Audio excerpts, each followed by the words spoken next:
I expect to listen to the concerns. I expect that I am going to address those concerns. You have made a difference. All right. I want you to know that. All right, appreciate God bless you, man. Captain Ron Johnson emerged as a de facto leader in Ferguson. I want to start off by talking to Mike Brown's family, and I want you to know my heart goes out to you. I wear this uniform, and I should stand up here and say that I'm sorry. His words have resonated, but in the end, he's still a cop, and the police have not been able to contain the situation. Images of violent clashes between police and protesters in Ferguson have brought comparisons to the civil rights struggles of the 1960s. That's not exactly how John and Eric, the young men who served as our guys in Ferguson, see it. I don't think it's saying it's a civil rights because it's a different time, it's a different perspective.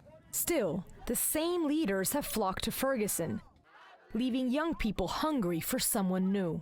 We need our young leaders to be leading this type of thing. We don't need a 60-year-old man leading us through our own streets. Jesse Jackson should have a young person from here with him up there.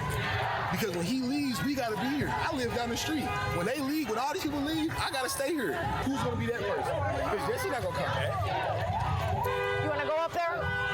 No. I think you should lead it. No, this ain't my show. Maybe it's not Jesse Jackson's show anymore either. That message sounds like white noise, and that's a conventional civil rights message. Peniel Joseph founded the Center for the Study of Race and Democracy at Tufts University. The young people who've been violent in Ferguson don't listen to that message because it doesn't resonate with their lives. They're angry about not just Michael Brown's death, but the poverty and the segregation. As brilliant as people like Jesse Jackson and Al Sharpton might be, they haven't lived in Ferguson. They don't necessarily know what it's like to live in Ferguson. And even though there's a black man in the White House, Washington is a long way from Ferguson, Missouri. We want our president to come. We voted him in to protect the United States of America. The notions of racial progress in the age of Obama, it falls on deaf ears when that kind of success that Obama has not trickled down to your life, your community, your neighborhood, your outlook.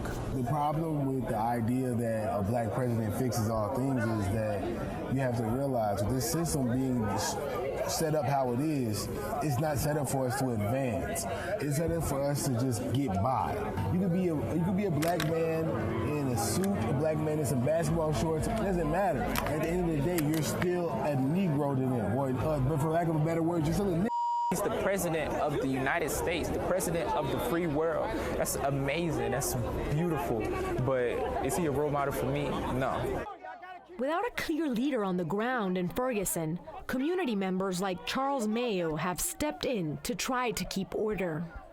Right, it's a miscommunication. They're not communicating. I think that's what it is. There's so many people want to be a chief, you know what I'm saying?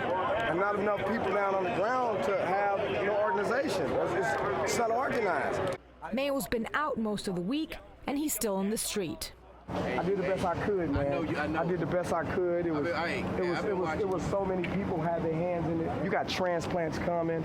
They got a separate agenda. You got people from the community. They're emotionally bothered. You was trying to handle it, though. Philip Agnew flew in from Miami for the protests. He's an outsider, but he says he doesn't feel like one. The hood in Chicago looked like the hood here. The hood in Miami looks like the hood there. Dr. King said, an injustice anywhere is a threat to justice everywhere.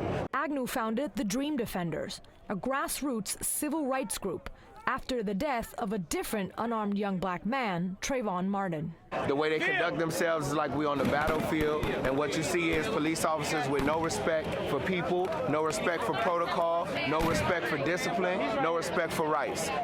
But that battle hasn't just been fought on the streets. It turns out smartphones are actually replacing the megaphone.